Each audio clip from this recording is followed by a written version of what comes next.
what are we looking at here? This is a calendar that I compiled for our family reunion in 1995. I have taken pictures from each, a family picture from each member. There were 10 children in the original family. There's a family picture from each family, and what I did is each listing in the calendar is preceded by the capital letter of the original family branch. For example, all those who belong to the Emohair family branch, the name is preceded by the letter E. Those names are listed on their birthdays of the particular person whose name is in the little square. This is a picture of the family home north of Fredonia. And so this was a picture of Grandma and Grandpa, and the children are all listed here in the name, the day they were born, and also the day that the days they were deceased, because all of them are no longer living. It took me a year to compile this. Those were the two older sisters who never married, so there was no family there. But I started them out with the oldest one down to the youngest one. And we had those, we passed them out at the reunion in 1995. Yes, 1995. So it took a lot of work to track down all these people and get their birthdays. And so it was a project that lasted that I worked on for over a year. This particular picture here is a picture of my parents and myself with the picture of our yard out on the farm. Then this one here was taken from the original farmstead, from the back porch of the huge house that is still existing out there, but it is in disrepair now. So I hate to see this happen, but that's the way it goes. This was my mother's brother, who was a chaplain during World War II. They lived in numerous places in the United States and also in Europe. Twice that they moved over there and lived over there. This is a picture of my mother's youngest brother. He was the inventor of the rock picker that is now manufactured at Jamestown, North Dakota. And of course they've done some tweaking on it and upgrading on it. But anyway, basically the invention was done by Herbert Hare. And this was the youngest sister. And none of those live, the mom and dad are deceased, and the children are scattered around in the United States. So, and then this was a picture of the original family taken in 1995. At the time, they were all 10 of them were living. In 1984, these were the remaining members with some of the, couple of the in-laws on the picture. So that was the end of the project there. So, okay. Let's go back here a little bit. Okay. All right. And this is... That was the farmstead, the original farm home that is still, it was built by the Kurtz brothers as carpenters in 1912 or 1913. Directly to the right of the house, to the east of the house, in the photo at this point, there was a root cellar which had been constructed earlier, and that's where there were potatoes and barrels of pickles and garden produce and bread and things like that was kept. There was also a little building that they used to bake the bread in. It was an outdoor building, and that would be heated up, and once it was gotten to a very hot temperature, that's when they put the bread dough in, and it was baked because of the heat of the rocks that was, or I'm not sure whether it was rocks or cement that was in there. I imagine it was rocks that was kept in there. And my mother used to tell they had a chicken who used to sneak into that, and even if the door was closed, she'd persist to go in there because she wanted to lay her egg in there. She was a very persistent chicken. And one day, the chicken came in there, and she was managed to lay her egg in there. She came out, her beak was wide open because it was so hot in there. And when they went to get the egg, then it was baked too. Oh, that was a very persistent chicken. Oh, okay. All right. Did you have any memories of this house? Yes, it was a gorgeous house. It had there was a parlor and I suppose we would call it a living room. I think it was served more as a dining room. Nobody got into the parlor except at Christmas time and maybe some special Sundays. Uh, Grandma and Grandpa had a contour grand piano, and that was the memory I had of that house because I wasn't allowed, children weren't allowed into that room unless there was something very special going on. And at Christmas time it was open, and I remember Grandma had a round music box type stand. It was probably about 16, 17 inches in diameter, and you could wind it up and it would play O Tannenbaum is what it would play, and it would revolve with the tree in it.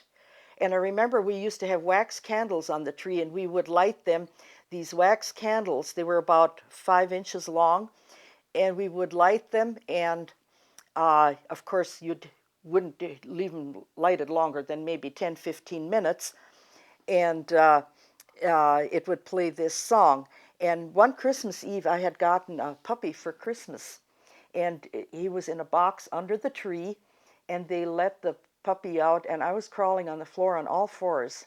And I had an uncle who constantly sat in a rocking chair. He loved to rock. And I was crawling along the wall, and he rocked on my finger. Needless to say, there was a lot of howling going on. Yeah, but it was a gorgeous house. The upstairs, it had 4 big bedrooms with walk-in closets, and one room belonged to the boys and one room belonged to the girls, and the teacher always boarded there, and she had a room. And then the south room, which was this room, was like their little greenhouse, because they had kind of like risers in that room, and so each shelf facing the south was full of plants. And the closet that was off of this room was filled full of yard goods because there was a lot of sewing going on. And so it was a huge storage space for the things for their sewing notions and yard goods and stuff like that. So it was a very interesting house. And in the summertime, they lived in the basement because it was cooler down there. And then in fall when it got cool, well, then they would move upstairs where it wasn't so hot.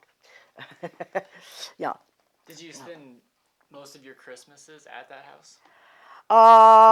Quite a few.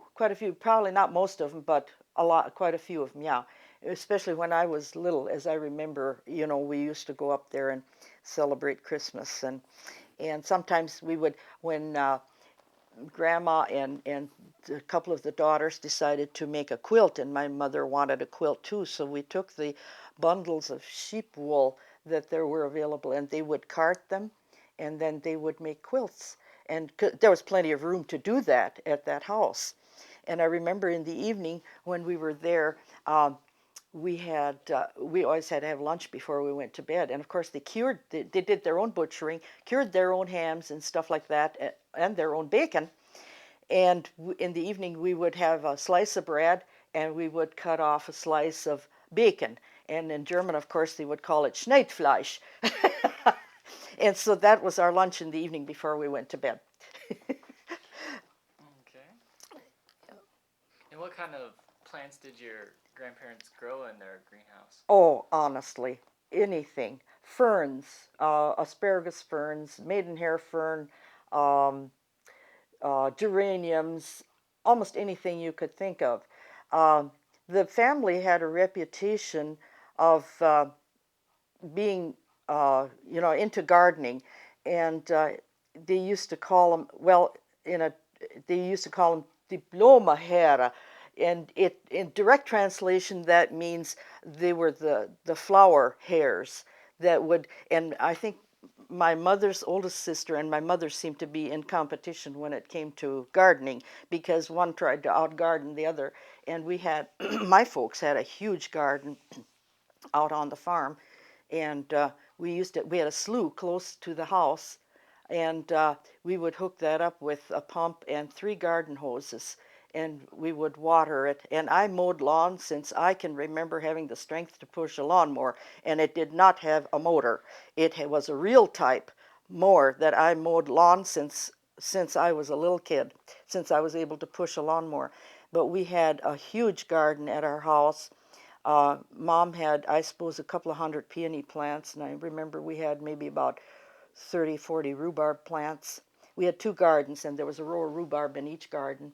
And I know she used to grow a lot of strawberries. We used to sell strawberries. I remember picking probably 30 quarts of strawberries at a time, and they needed to be picked every other day. So there was a lot of gardening going on. And I remember Mom ordered evergreens one time. She always wanted evergreens. Her thing was she wanted evergreens and strawberries. Those were her 2 things that she really wanted. And so the School of Forestry in Bottineau, North Dakota, you could order evergreens, and they were like a penny a piece. And I think she ordered 50, and I think she got like 150. And she planted them all in a trench, and then later on, when they were a little bigger, they were all transplanted. And I remember the ground was so hard. Dad had worked it as kind of a little patch of summer fallow, and he uh, plowed it and kept working it the year before. And the next year, we got dynamite, which is, you can get it, it's called a tree shot. And in each hole for those evergreens was a 1 shot of that dynamite. And I remember we had 44 evergreens that we planted that one day. And my folks lived behind a hill. And the neighbors were wondering what they were doing over at Lemke's house. They thought they were blowing up the place because they could hear this dynamite going off all afternoon. And we put those evergreens in there, and now they are massive trees. They're just massive. In fact, some of them have broke down already. They were so huge. Yeah.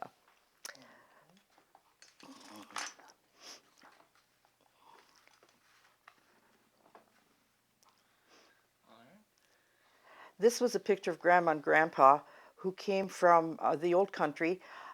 They both came to southern South Dakota, to the Trip Parkston area, and settled there probably. Grandma, I think, came over here before Grandpa did. And when Grandpa came over, he met Grandma. She was working for someone down there. And then they got married and moved up to the Fredonia, North Dakota area is where they settled. Um, the grandma had a lot of relatives. Her maiden name was Beets, and they had a lot of relatives in southern South Dakota. And occasionally we would still go down to some of the reunions. We haven't the last 7, 8 years. We haven't. Nobody has gone down for the reunions, but they had it set up so every year they would get together on a certain Sunday, and I believe it was in June or July, where they would get together and have reunions. But they settled here from I'm not sure what part of the Germany that they came from, but they had quite a few ancestors over there. And during World War II, my mother's oldest sister packed care packages. This would be her. She packed care packages, and they were 22 pounds a piece. And she would send over clothing and foodstuffs because, well, they would get letters during the war how they were close to starvation and just didn't have anything. And so people in Fredonia would bring her things, and she would have boxes piled almost to the ceiling in probably the end of October, the first part of November, because you had to mail them very early. And I remember her sending oatmeal and things like that over there. And sometimes there were things that you could not send. You were not allowed to send it through the mail. And I recall matches was one of them. And of course, Aunt Bertha was sneaky enough, so she went and opened a box of oatmeal and stuffed the matches wrapped them in some cellophane or something, and stuck them in the oatmeal. So they did get their matches, and the ship didn't get burnt down or anything like that. All right. Let's go back to your grandparents really quick. you have any memories of your grandparents? Yes. Grandma used to make her own pop, and of course that was such a treat. I remember she used to make strawberry pop and orange pop, and we had a tiny. She had little glasses, and I begged one off of my aunt. They had a set of them, and I said, I just want one of those little glasses because it held maybe 2 ounces, and that's what you would get. And it was very good. I don't know how she made it, but it was something that Grandma made every summer, and and that's what we would have. My grandpa passed away very suddenly in the 30s. He went out to get the cattle in the evening, or the cows for milking, and walked out into the pasture, and he didn't return, but the dog came back. And they, right away, that aroused some suspicion. And so one of the brothers, one of the sons actually, followed the dog out into the pasture and found Grandpa out there. And then Grandma moved into this was in I would say 1936 probably, about 35, 36. It was 1936 because it was October 3rd, 1936. And then Grandma moved in 1940, or 39 or 40, Grandma moved into Fredonia. And then the farm home was occupied by the youngest son who lived out there. So, but other than that, I was quite small at the time, so I do remember Grandma more so once they lived in Fredonia, and we would get up there and to visit her. Yeah. Okay.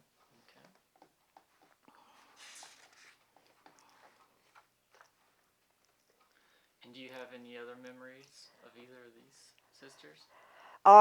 They Aunt Bertha was self-taught in many respects. She played the organ in church, although I think she only went to, if I recall, she went to the 3rd grade, but she did play, was able to play the organ and played it in church. She was one of these people that if you said it couldn't be done, she went and did it. Later on, she worked in Minneapolis. She was an alteration lady at Dayton's many, many years ago, and it was amazing how talented she was in sewing.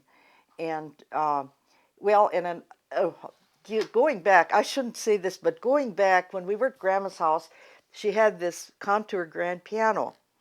And many years later, I said to my aunt, "Whatever happened to Grandma's piano?" And she said, "That piano at one time was a nightclub piano, and it didn't have a very good tune. So she tore it apart and made chicken nests out of it."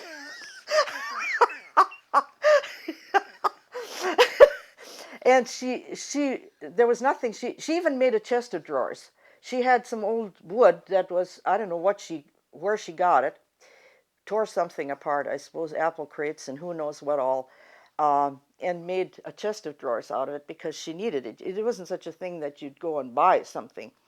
And once they lived in town, the 2 sisters took turns at taking care of Grandma.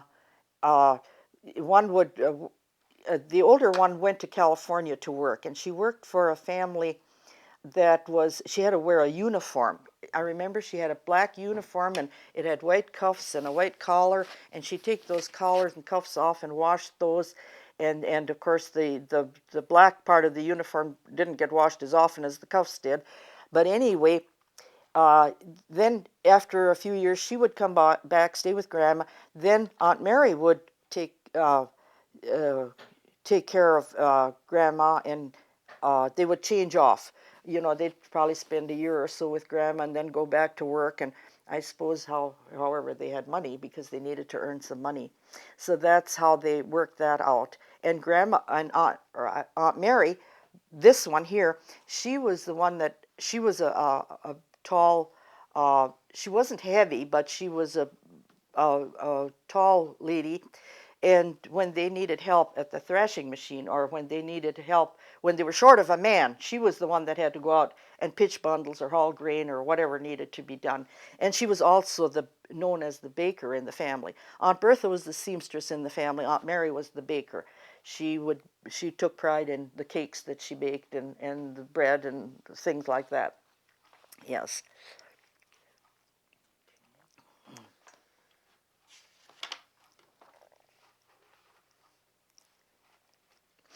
This is the Robert Hare family. They lived, I don't know, they lived probably about 8 miles north of Fredonia.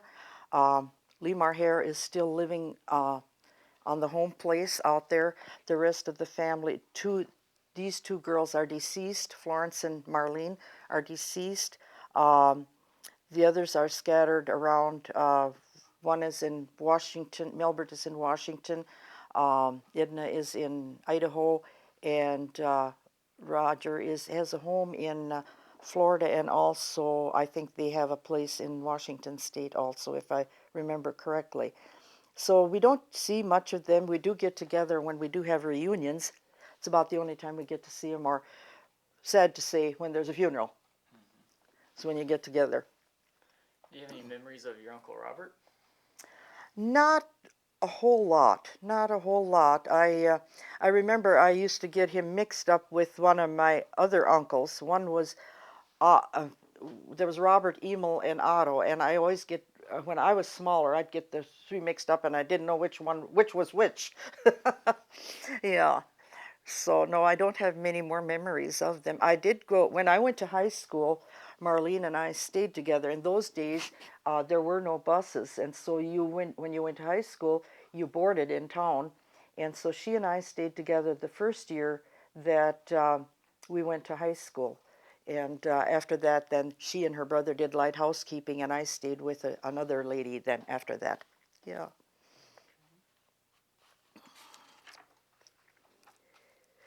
The Emil Hare family was a large family. They had 10 children. They lived on the farm. Emil was quite talented in music.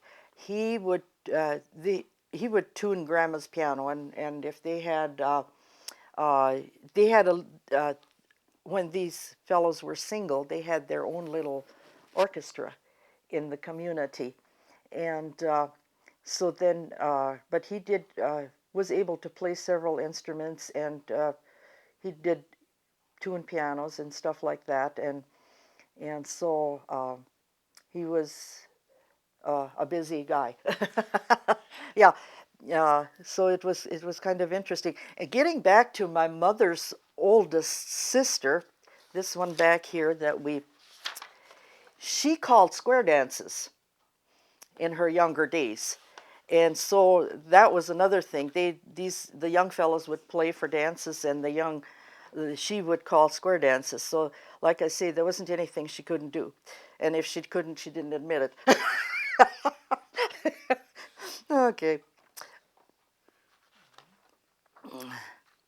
The Robert Hare family, they moved to Indiana, probably in the 50s, possibly in the 50s, I believe, when they moved down there, and so we didn't get to see the family all that much, although they do come back. The older one, Eldon, he comes back, and Harley had come back. Dolores is deceased. Um, they did come back for reunions occasionally. I don't know that the parents ever came back. They probably did, but I don't remember that. Yeah. And then this was my parents. They lived out in the farm. And my parents, when they got married in 1929, my dad started a new farm. He moved a quarter of a mile south of his parents, and built a house. Of course, it wasn't very big. I think it was 14 by 28. Had 2 rooms. And in 1945, that house burned down. So then my dad built a new house after that. In fact, he built all the buildings on the farm because he started a farm right out in the prairie. And I do have some pictures of when they broke ground for the gardens, and there wasn't a tree out there, and now it's like a forest out there. So nobody's living out there, and the buildings are no longer there. So it's too bad, but it used to be like a park because people would come from all over to see the gardens, and we would have a guest book, and we had people from many from out of state that came and saw the gardens that we had out there. Yeah. Could you describe your relationship with your father? Well, my dad loved mechanics. He loved mechanics. He loved farming. Um, he was uh, he was another one of these that didn't admit that he couldn't do something, and I he built every building on our farm. He was involved in. I think when he turned 21, he had a township office all his life. He was on the school board and he was in the township. Um, he loved to read, and we had they both played. My parents both played violin, and they both played guitar. And so I never learned to play the violin, but I played Spanish and Hawaiian guitar. And so we would have our own music in the evening because there was no telephone. We had no, uh, we had a radio when the battery worked. We had a radio. But, and a lot of times when the neighbors would come to visit, they would, especially in the wintertime, they would bring their instruments. We had a neighbor that was extremely talented in music. Dan Knope was his name, and he played accordion, and his son played guitar. They were tremendous musicians, very good musicians, and oh, did we have music! I'll tell you, a lot of times when they would come in the wintertime, they would play, and all of a sudden you'd look at the clock, and my God, it was 12 o'clock, and we hadn't had lunch yet. So of course, then you'd get out the apples and you'd make popcorn, and that was the lunch. So we had a lot of music at the house, and it was fun to see the neighbors come. I remember one time we had a neighbor, and he had a Ford coupe, and at our place you had these country roads, and it was kind of going around the corner and kind of a little bit uphill, not too bad. He came around the corner, and he was going so fast his wife fell out of the car. And, needless to say, she wasn't injured or anything, and we all had a good laugh about it afterwards. Oh, yeah. So, and of course, I remember being that my dad was on the school board in those days when the teachers would get their checks, um, they had to go to each school board member to get their checks signed. They didn't get the checks and that they were signed. They had to go to all these places and get their checks signed. And so there were 4 schools in the township, and so needless to say, they all had to come to our house if they wanted to cash their checks because they needed to be signed, or else they had to pick them up. And so we got to know all the teachers in the township that way. And I remember he was working on, during the 30s, he was working on WPA, and they were building roads. And so then he constructed a box, I don't know, a wagon that you could just lift a board out on each side. They'd fill it up with gravel. They do this all by hand, and then you take the board out on each side, and the gravel would roll off, and you could tip the floorboards over, and then the gravel would. And he made one of those. And I remember when we pulled up the hay up on the hay mow, you would have these ropes in the hay wagon, and you would hook them up to a cable that would go out to the top of the barn. And of course, on the other end, you would have, on the far end, outside you'd have the tractor. My dad hardly ever farmed with horses. He did not like horses, which was unusual, because he he'd worship his tractor, but he didn't have time for any horses. And so he started out mostly with tractor farming, and he would run thrashing rigs in the fall till late in the fall, because you'd usually thrash maybe 6, 7 farmers in the fall, and sometimes they would thrash till the snow would fly. And I remember one year during the 40s, we had snow in September. Around the 25th of September, we had a heck of a snowfall. And then it was during World War II, and you couldn't get help. And so they let UND out. And there were 2 fellows from Cullum that were were medical students up at, one was a Ferguson and one was Dr. Ed Heap in Jamestown. And they were students at the time at UND, and they came out, and people could sign up and these students to help with thrashing in the fall. And so, of course, they had to wait till the bundles were dry, after the snow was all gone. And so that year, thrashing became very late. And I know those times I walked to school then because there was, didn't take time off or anything like that. I mean, I walked a mile and a half to school and home again. But on the days when they thrashed, and like on a Saturday, then you would take lunch out to these fellows, and usually in the forenoon and in the afternoon. And then you'd have a big dinner at noon for the thrashing crew, which was consisted of, well, they usually had relief pitchers and one for each, usually four, or depending on how big the crew was, you'd have four wagons, and then the relief pitchers that would help pitch bundles. So later on, it didn't take all that long, and then they started with, I think my dad was one of the first ones in the neighborhood that had a sweep on the tractor, and they would bring the bundles in with a sweep with the tractor and push them over to the threshing machine. Yeah. So yeah. Could you describe your mother for us? Oh, my mother was always into gardening. She always, when she didn't have thrashers and she didn't have to cook, she was out in the garden. And she would plant. It was so funny because we would go up to Grandma's place and we'd always come home with a trunk full of plants. And one year, my folks started their farm. There was nothing there, just sod. They started out, and of course they had to plant all these trees. And my mother always wanted lilacs, and she said, she knew what lilacs were out at Grandma's place, and she was going to go out and get these lilacs. She was going to dig them out. So on Sundays afternoons when we would visit Grandma, which this was a whole day deal because you'd drive, it was about 25 miles to Grandma's house.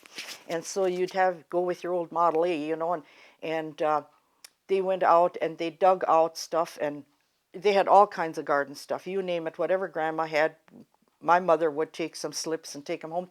She came home and she had some lilacs, and she planted those lilacs right away so they would grow. And she took such good care of these lilacs, and she watched and watched and watered, and finally she discovered she had dug out some buckbrush. and anyway, it wasn't lilacs. Anyway, she had a big laugh out of that one because she was waiting for these lilacs to grow. But anyway, she was always gardening, and even if it rained, that didn't stop her because when it rained, she was usually out all day long. She had a big old straw hat and a raincoat on and probably some 3-buckle overshoes, and she would be planting in the rain, even if it rained all day. No wonder she died of osteoporosis, I'll tell you, because she says, that's the time to plant it. That's when it grows. And of course, we had a very our farmyard was more like a park because people would come all over, and this went on for years and years because we had so much garden stuff and so many trees, and I have pictures of it when it was after the house burned down in 1945. They built a new house, and Mom wanted certain sidewalks, and she wanted them curved. She didn't want square corners, and my dad said it couldn't be done, and she said, well, it could be done. And she got some boards from some real boards from a binder or from later on Swathers, and you could bend those boards. And she made the forms for her sidewalks. You will notice they are curved. They are curved, yes. And she put the forms in because she wanted the sidewalks the way she wanted them. So, and she used to, and when she didn't really like to cook. She liked to garden better, but she was a very good cook, and she made the best darn strudels you ever ate. Yeah. A couple more questions for you. Can you describe your relationship with your mother? Well, we could joke around and kid, and she loved a good joke.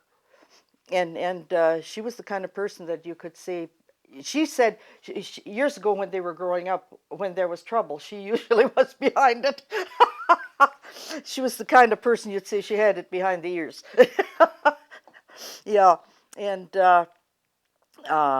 Yeah, I think we had a good relationship. Yeah, she we got along well, and she worked. She was a very hard worker, and she didn't like to go to bed early because even when they moved to town, the people in town couldn't believe it. You'd drive past their house and it was probably 2 o'clock and the light was still on, and that wasn't just one night. That was most nights.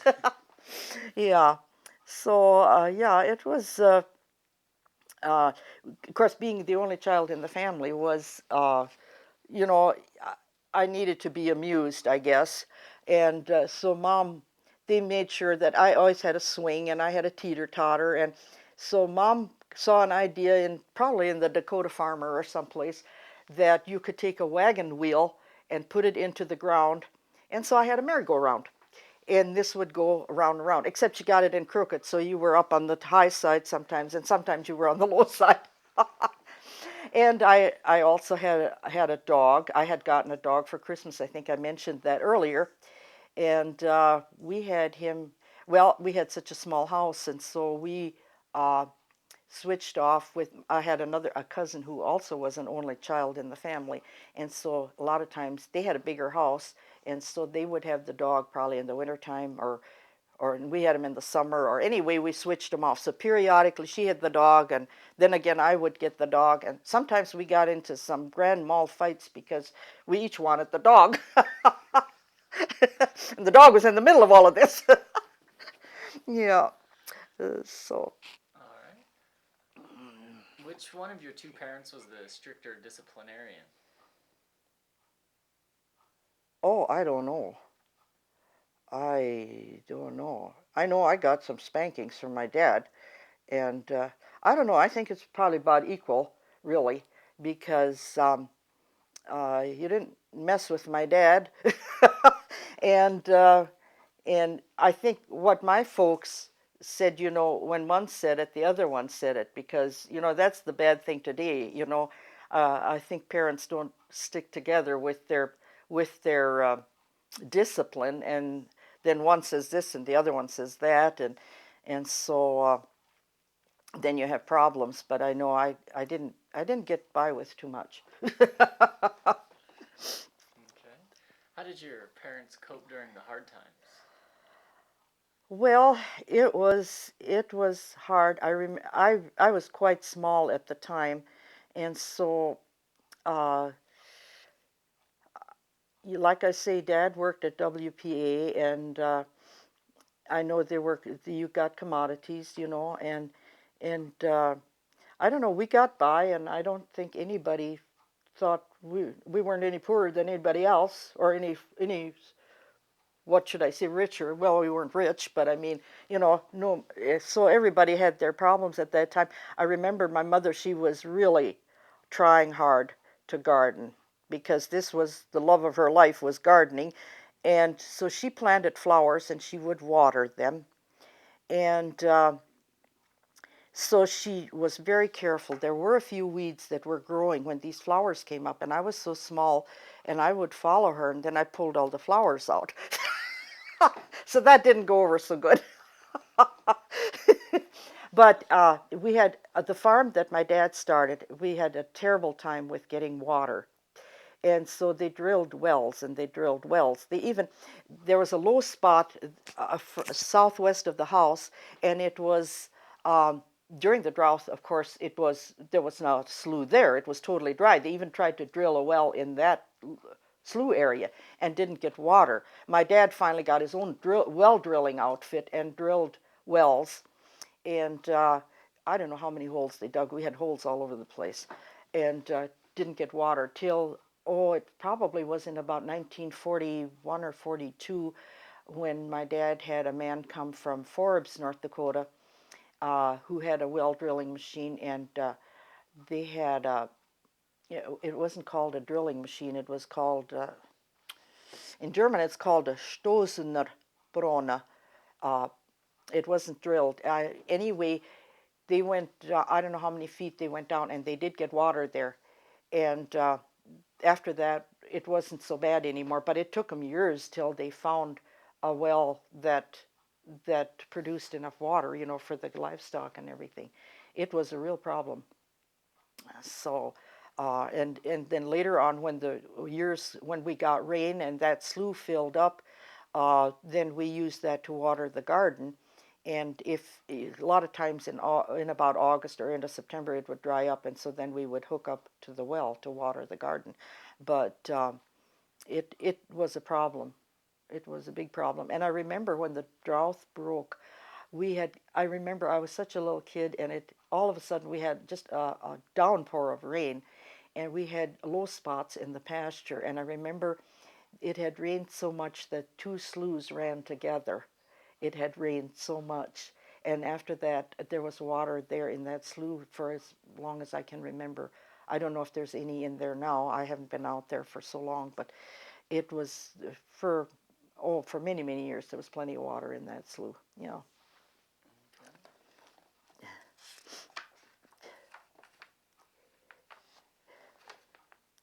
Okay, this was the Fred Hare family. They never had any children. Both of them are deceased now. Um, they lived on my mother's parents' home place. In fact, they shared it with the younger brother. One couple lived upstairs and one lived downstairs. And then finally, Uncle Fred moved to a quarter of a mile west and started his own farm on that property. So um, I don't recall too much about him. All I remember is he was the one that was sitting in the rocking chair when he rocked on my finger. Yeah. Yeah, so, and then Aunt Ida and Uncle Arnold, he was a Lutheran pastor in Verona, and then when World War II came along, he enlisted in the military and spent 20 years in the military. And I remember when he was gone, it was I think probably his first tour of duty. Um, if he was, I think he was in the Pacific, if I recall, and they had the daughter who was younger than I was, and she got polio, and it was at that time they put him in what they called the iron lung, I think it was for polio. Yeah, and she came through it, but always walked with a limp after that. But she did go to school, and she became a registered nurse and did nursing until she retired. And she's passed away in I suppose about 1998, something like that. It's when she passed away. Yeah. So, but when Aunt Ida came, it was always when my grandmother died, then the girls, the sisters, all got together and they started a round robin letter. And she was the one that started it, and she would send it to the next sister, and she would put her letter in, and then it went to the next one, and she put her. So there were 5 sisters, and they all had letters in there. Then when the letter came around, you took yours out and put a fresh one in, and they would include pictures. And sometimes these things required quite a bit of postage. Well, in this day and age, not so much, but it was 3 cents at the time, and so sometimes it required 12 cents postage. And there were pictures in there. It was very interesting, and this letter went on this letter went on for at least 30 years. And I know a couple of times the thing got lost completely and they had to start a new one. But it was always very interesting because of this sister who was overseas and had traveled a lot. And of course, then the home news from the Fredonia area, and the brothers had a chance to get in on it too, and they didn't choose to go in on it, but the girls did, and it was always very interesting. In fact, then later on, I joined it also, and uh, I think I'm not sure whether Beverly ever did or not. She was away at college by then, and so I don't think she ever did, but I did, and it was always something to look forward to. And the mail was always interesting years ago, because you would order things from Sears Roebuck and Montgomery, and you would my folks took quite a few pictures, so quite often there was you'd send them in to get them developed, and you'd get those back. And of course, then people would write letters. The siblings would, my parents' brothers and sisters would write, or so the mail was always interesting. And we usually had a daily paper that I know years ago we subscribed to the Aberdeen News for many, many years. And so there was always some, my folks always listened to the news. That was, especially my mother, she wasn't about to miss the news. So it was real bad when the battery went dead on the radio, when you couldn't get the news. Yeah. And this was my mother's youngest brother, and he was the one that invented the rock picker. And he also was quite an artist. He painted pictures, and how he got started is his children got these paint by number sets, and of course you know how kids are, they start something and they don't finish it.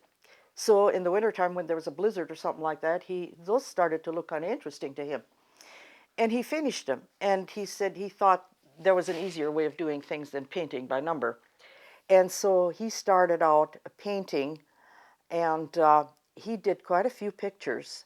In fact, I have one in the basement that he did, and at their Gertie Hare still lives at Cullum in their home here, and she has a huge picture above her couch.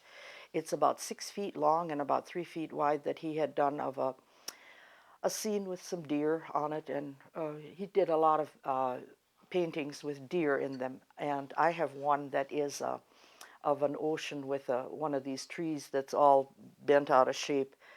I thought it was a very beautiful picture, and that's the one I chose to keep. But he did lots of them, and he would do many backgrounds. And so then when he got the urge to paint, he would take these backgrounds and then paint his picture on that, whatever he had in his mind, or whatever he wanted to paint. So he did a lot of that. My mother also took a course in as a photograph colorist. She did a bunch of that, and she took that as a correspondence course when she was, oh, she must have been 65, 70 years old when she took that. And she did quite a few photographs that she had colored, you know. And now they don't do that anymore because they have color film. So, but years ago it was done by hand afterwards. Yeah. So, by the way, his rock picker is still manufactured right out of Jamestown, North Dakota, and of course they've done many improvements on it, but it's still basically the idea that he created that rock picker.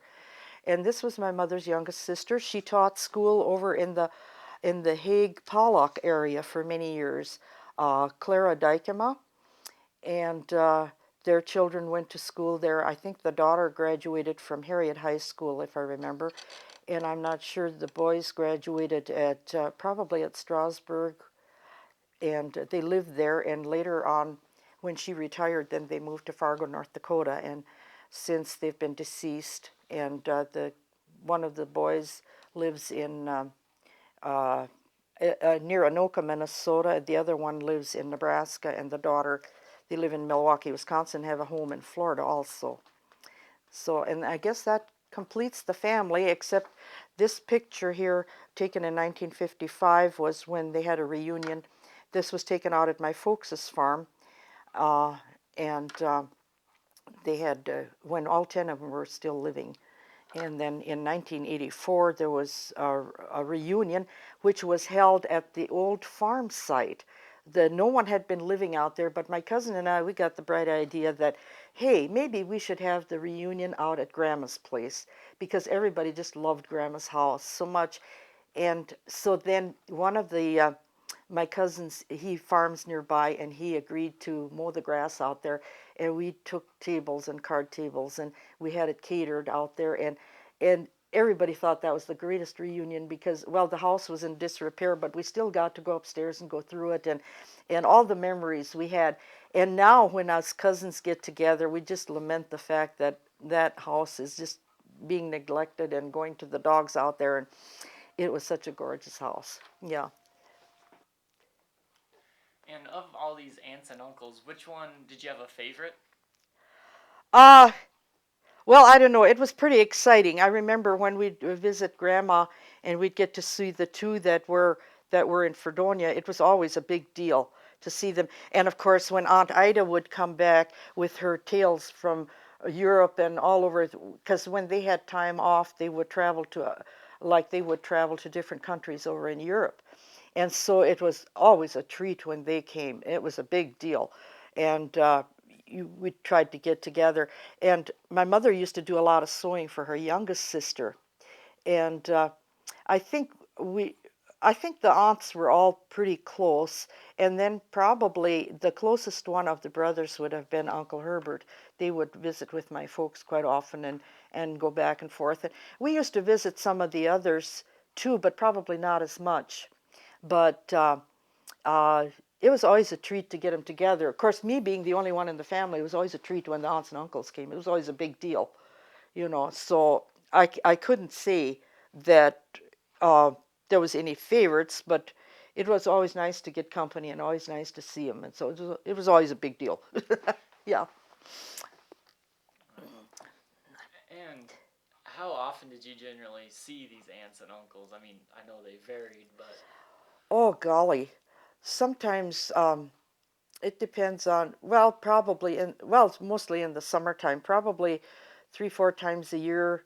But then, it wasn't always the same day. So some other Sundays you'd probably have some other ones come and visit you. So there was company. And then, of course, on my dad's side of the family, we had one of uh, my dad's sister married a man, and they had a grocery store in Cullum, and they came out a lot to our place. They'd come out when they didn't have anything else to do. They didn't have any children, and so they would come out and visit real often. So we had. There was always, there was quite often that there was company, or else the neighbors would come over, and this visiting doesn't go on now anymore like it used to back then.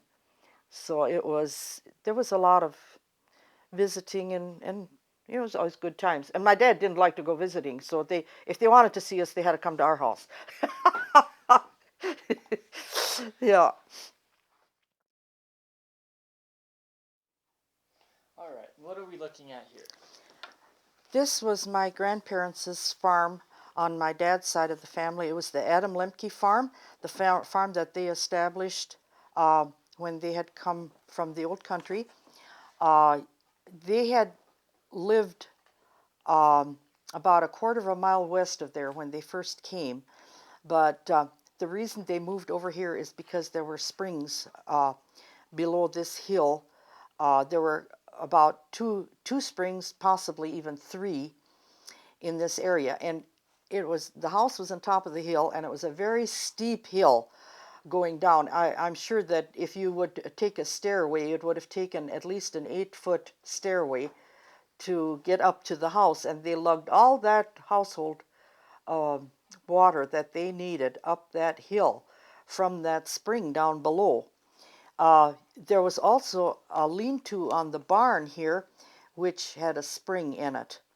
And so anyway, on the other side of this barn, you could walk in at ground level onto the haymow, and below here, you could, of course, walk in on ground level also. Uh, there was another barn over on this side. I think that was the one. Usually, a lot of these farmers had a barn for the cattle and one for the horses. And I believe this probably was the one for the horses that you can see over here. The granary was over here. Well, first they had a couple of old sod buildings that were torn down later on. But anyway, and they didn't have, my grandparents didn't have a lot of livestock like a lot of farms had. Grandpa was more into sheep. He had a lot of sheep, and they had two outside corrals that they had big wooden gates that would swing open, and they had two of them. And I don't know what the reason was, because when you milk cows, you just went out and into that corral. You didn't chain them up or anything. The cow stood still, and if she walked off, you followed her around, sat down, milked again. And so they were always known for raising a lot of sheep. And so this was of their farmstead. And of course, they planted a lot of trees. And later on, this was the background was totally all trees to the north and the west. And later on, when Grandpa was not farming actively anymore, he would dig that huge garden by where all those trees were by hand. He tried to dig it every year. He would start, and by fall he'd be finished. He would dig a little bit every day, or when he didn't have to go someplace or something. And so they had a lot of trees, and I always wanted an aspen tree, and he even had aspen trees in there. He was really big on trees. And they finally had to move the garden out because nothing would grow there. There were so many trees, so they had to go to the west of the shelter belt to establish a new garden. So that was where they had lived, and lived there for many years until they were uh, too old to really live out there anymore. Then they moved, bought a house in Ellendale, and lived in Ellendale, North Dakota. Yes. So anyway, my aunt. My aunt went ahead and, well, they were with the help of some of the other siblings. They found a coat of arms, and she wanted to trace. We have very little or no history of my grandpa's first wife, and she died. She was gored to death by a bull. It was in this barn, actually. She had because the bottom part of this barn was all rocks and cement, and the bull got her into the northwest corner of that barn, and she did live a few days, but gangrene set in, and so she died. And so we have very little history. Her maiden name was Lutke, I think it's Luttke, and I have never seen that name or anything. And my aunt was doing genealogy on the family, and it was during World War II was just over with. The Cold War was still going on, and she was trying to get information from over there. She even hired a professional to help her, and he advised her to he said, "You have gone as far as you can with this," he says, "because the other information that you need would probably be behind the Iron Curtain."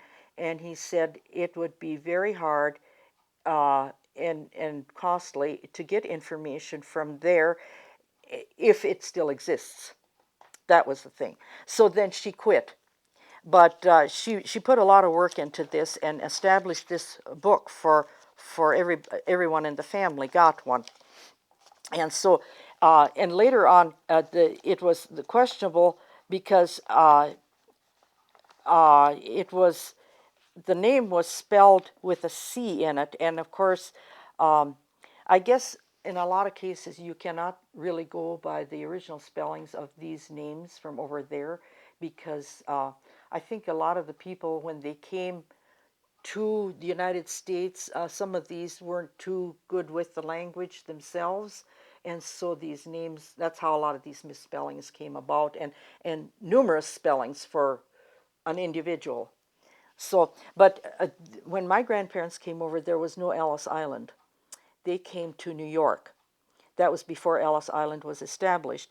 And in 1996, or not 1990, yeah, 96 or 97, I took a trip out to the East Coast, and we did go to Ellis Island, and you can, look up this information. They have a huge book there, and but there's none of them are listed in there because that was before Ellis Island's time. So end of the story there. But anyway, she got a lot of the history from them, and of course there's some foreign. I don't know if this is German. I'm not sure. I don't read German that well. We had a family reunion. Oh, my aunt was big on family reunions. They, my one of my uncle married, who was a dentist in Chicago, married a lady from down there, and her name was Frida Berlin. And she always said, they were so theatrical in the family. They were, what should I say? tried to be actors, or anyway, and she always made sure that when we had a family reunion, there was always a program, and the grandchildren had to learn recitations, and there were songs, and there were piano solos, and as you can see by this agenda here, that poems, and I had two. Henry Lemke, he was an aspiring writer, and he'd love to write, and uh, he taught school. He taught school all his life, and started out when salaries were probably $50 a month or something like that, or even less than that, I'm sure, and had many students. But he always, as a hobby, he always wrote, and so he would compose poems, and they would be recited by some grandchild or somebody at the reunion. So, and then we'd have kind of like our own little chorus and things going on. So it was always a big deal. There were flowers, and there was toasts, and piano solos, and all kinds of things. She had the aunt that did this book. She always said she was the youngest one in the family, and she says there's a lot of stuff that she didn't know about, because she says I was the youngest one in the family, and missed out on the good stuff, she always said. So, but they did write about. Grandpa was a great one for telling things that went on in the old country and stuff like that. And when they moved here, of course, they needed to get out in the prairie. They'd get along as best as they could. And one time, a neighbor, we became very ill, and well, it was 15 miles by horse to get to a doctor, and so Grandpa performed an operation on the neighbor, and the neighbor lived. Everything went fine after that, and I assume he lived happily ever after.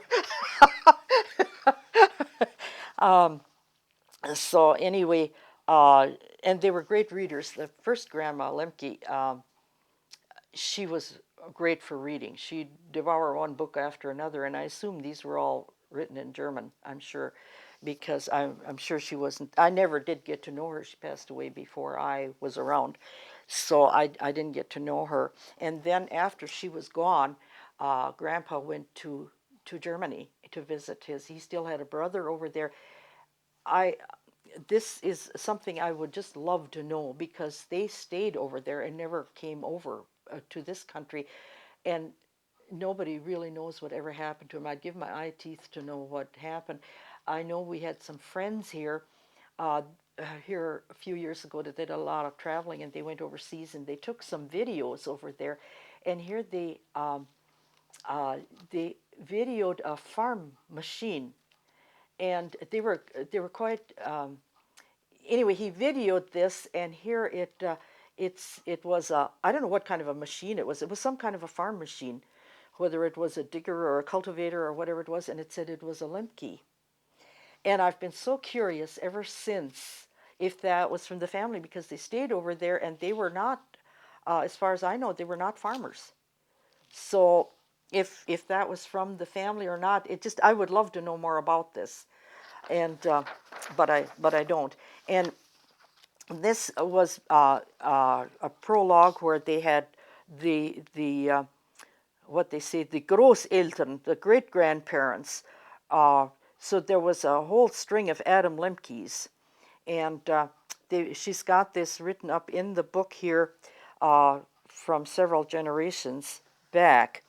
And she, like I say, she went as far as she could go, and now my dad's brother uh, went.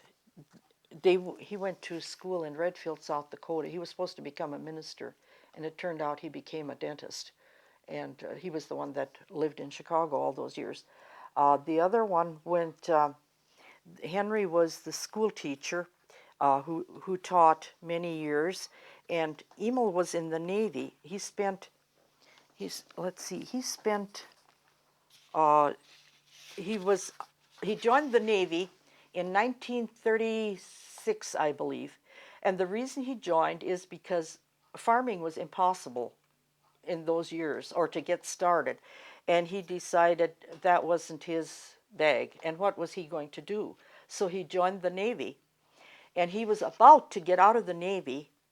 He was about to be discharged, and he was on Pearl Harbor December 7th, 1941. He was out there, and he said he was reading the paper that morning. He had gone to get a paper that morning and went back to the ship and sat down to read, and he said all of a sudden, all heck broke loose, and that was when the Japs attacked Pearl Harbor. His ship was damaged, and it was anchored. It was the USS Whitney, and was anchored there. It was in the last of the battleship row. They had the Arizona was up here. They were all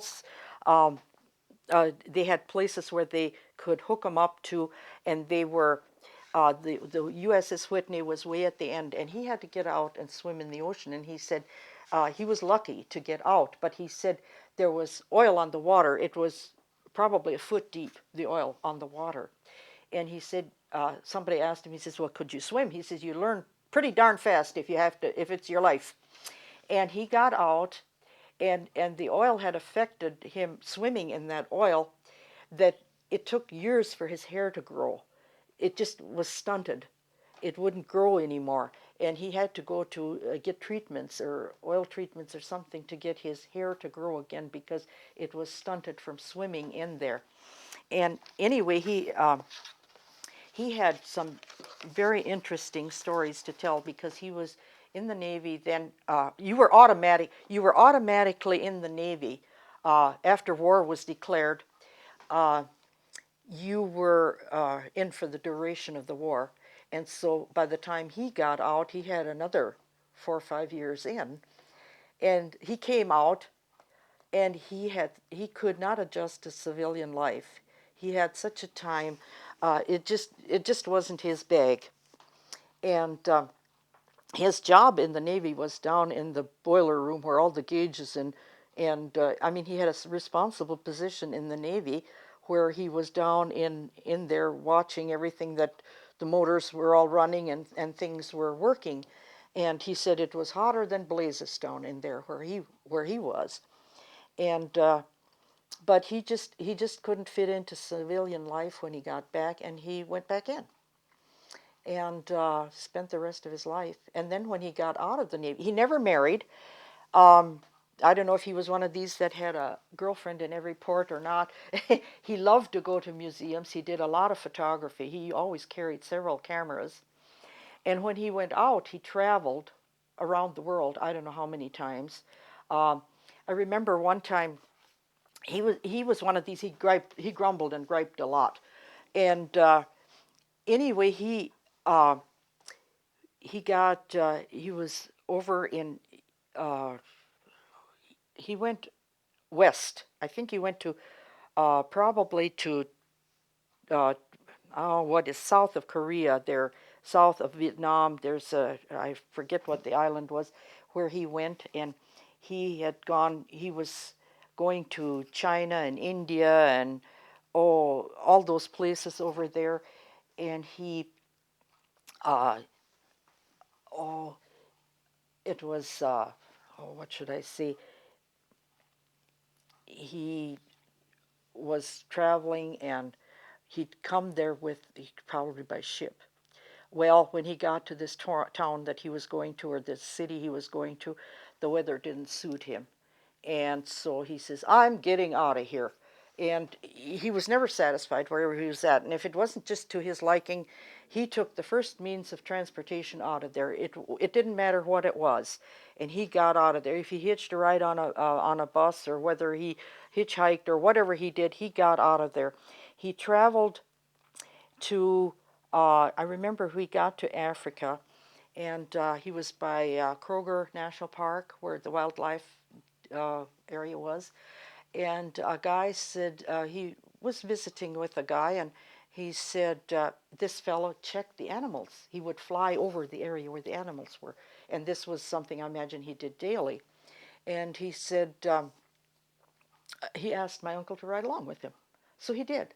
And he got this free ride above Kroger Park, where tourists pay thousands of dollars now to take these kind of trips and to see all these animals and things. And he did. And then one time, then he got out and he bummed a ride to another town, or whichever transportation was available. It didn't matter what it was. He would go to another place. And it was, it wasn't Einstein. It was one of our famous inventors, and I always forget the guy's name. Um, he was traveling, he was in Africa, and he said he came to this place, and they had a whole contingent of people there. They had tables. This guy was into medicine. I wish I could remember his name. And he said, he came up to my uncle came there, and he said, "Are you a reporter?" They came, I asked him who he was, and he says, "No, I'm not a reporter." And he says, "Well, then you can come in." And he had dinner with them, with this famous man. Oh, I don't remember his name, but anyway, that's how he traveled, just by the seat of his pants, literally, all over the world. And he got to see things that he'd get to these famous museums, and then they would, they'd in Germany. Well, there he traveled over with the sisters, and they got to see the Passion Play over in Germany. When it was over there, they went to that, and but he had been in most of the countries in the world that he had traveled to, just all over the place. Yeah. Okay. You mentioned earlier that your grandparents had shared a lot of stories about the old country. Do you remember hearing any of those stories? Well, Grandpa was able to speak several languages. It was German. They weren't too great on English, but he was able to speak some Romanian and some Russian, and so he was able to converse and get along with some of these, converse with some of these people over there. Uh, I don't remember too many stories what he told of what it was like, but I know he'd talk about the Black Forest and the Black Sea and uh, where they lived over there. But I was too small to really remember a lot of that stuff or to recall any of it. So no, I don't think so. Not too much, but. Okay. Um, but it tells the story here. It's actually worthwhile reading this. Um, they they came back when they came over here. They also stopped in South Dakota, as did most of the settlers around here, I believe. And they came up by team, and they had just a few animals, a few. Well, I think they had a couple of chickens. I remember Grandpa said one time he had to go to Edgerly for some reason, and he had never seen a pheasant before. And he was so enamored by this pheasant, he didn't know what it was. And whether whether they ever shot one or what they did, because they had a mounted pheasant in their house as long as I can remember. But he went over, he was going to buy some geese, is what he wanted. That's why he went to Edgerly. And he did get some geese, a pair, I guess, or three, whatever he got, I don't know. And but on the way over or on the way back, whichever, he saw the pheasant, and he thought that was quite something when he saw a pheasant. And but when they came up, they by team, they traveled with Grandpa's sister and the husband. I'm not sure what their name was, but anyway, they uh, traveled to. They got caught in a snowstorm. Uh, that was later on when they had lived, when they had decided where they were going to stay. They got caught in a snowstorm, and she froze, this sister. And they're buried out there, and I think I know where the cemetery is at. I don't think it even is marked or anything out there anymore, because my dad used to tell what I remember. We used to cut hay out in that area, and that they were buried out there. But I know they cut down they picked up bones, and they could sell bones, and they would take them to Ellendale, and that was 30 miles by team, and they would go down one day and come back the next with these, and then they would bring back groceries or whatever they could afford, because they just would get a few dollars. And for the first year they worked out for somebody else to get money, and they were paid $25 a month for working, and so they could buy some, groceries, I suppose, and whatever they needed. But and then she got grandma worked then too for these people as a hired lady, and she got $3 a week for doing housework. And so anyway, they that's how they got along the first few years. And then of course once they got going on their own, then they acquired some animals, and farm animals and horses and things like that. So yeah, yeah. And they had, oh yeah, and then they would have to, and they worked for a man by the name of Mr. Wilson, and they did some sod breaking for themselves, but they didn't get much for a crop either. So and then a Mr. Hinneberg, which one of the ladies lives in town here. That's her maiden name, and I imagine it was her grandpa probably that uh, did the thrashing for 75 cents an acre, did thrashing for them. So that was, and of course they had settled there already, the Hinnebergs. So anyway, that was, and it told earlier how they cut sod and made mixed clay and grass and put up the walls of their house, and so that was the first house they had, which you could see on this picture, that in the background there was the house that they built at first, and then also they made shelter for their livestock, I suppose. So um, let's see. Oh yes, and Grandpa invented um, a stove, and it was a flue of iron and clay that he had made, and he made it so that it would have to circulate, the heat would have to circulate, and it was, I guess it was, um, they had constructed this stove, and I guess it worked pretty good, but that was an invention that he had made. And he also had kind of his own little blacksmith shop, and so he built his own little forge and his own, I forget what they call them, where they could sharpen plowshares and things like that.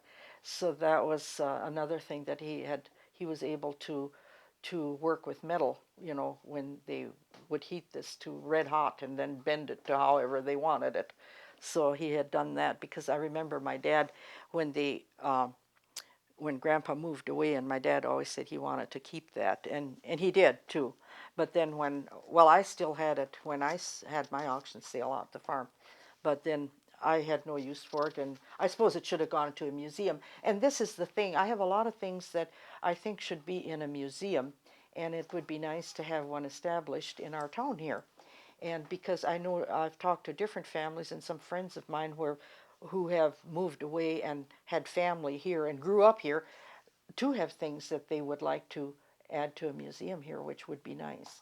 Because who wants it in their home? Nobody's got a home large enough for this stuff, but it would be nice for the public to, I'm sure most families would have something to contribute to such a museum around here. You know.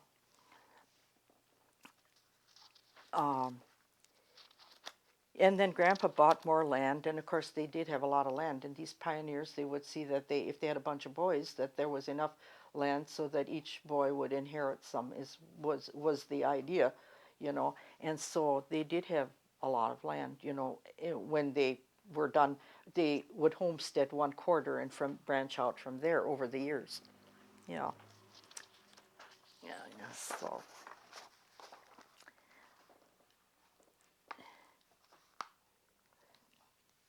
And I guess oh, they would have a stationary engine to run to grind grain for the animals. I remember Grandpa had a stationary engine, and it was quite large. It was, well, I imagine it stood a good, oh, I imagine it stood a good, probably about 4 feet high. Um, and that's what they would use for grinding, and for power on the farm that they would have. So if didn't do it with horses, so, but of course the horses, you always had to make a lot of hay and to keep them going. After Grandma died on November 9th, 1930, then Grandpa went to visit his relatives over in the old country, and he returned on June 15th, 1935, visited with the family. And I recall my grandpa on my mother's side did the same thing, went back to visit their family over there. And it would spend probably close to a year over there when they would go visiting. So because it was a long journey and it was, so they spent a lot of time over there. How many trips did he take back? Do you know?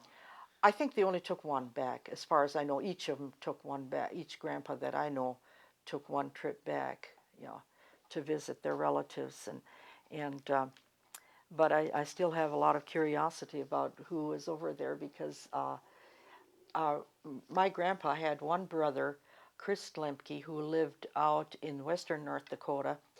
Uh, I remember they used to come once a year to visit my grandparents. His name was Chris Lemke, and they would. He told one time, when he says there were Indians still encamped in western North Dakota at the time, and he says, and then I don't know, was it a buffalo stampede or was it the Indians that were after him?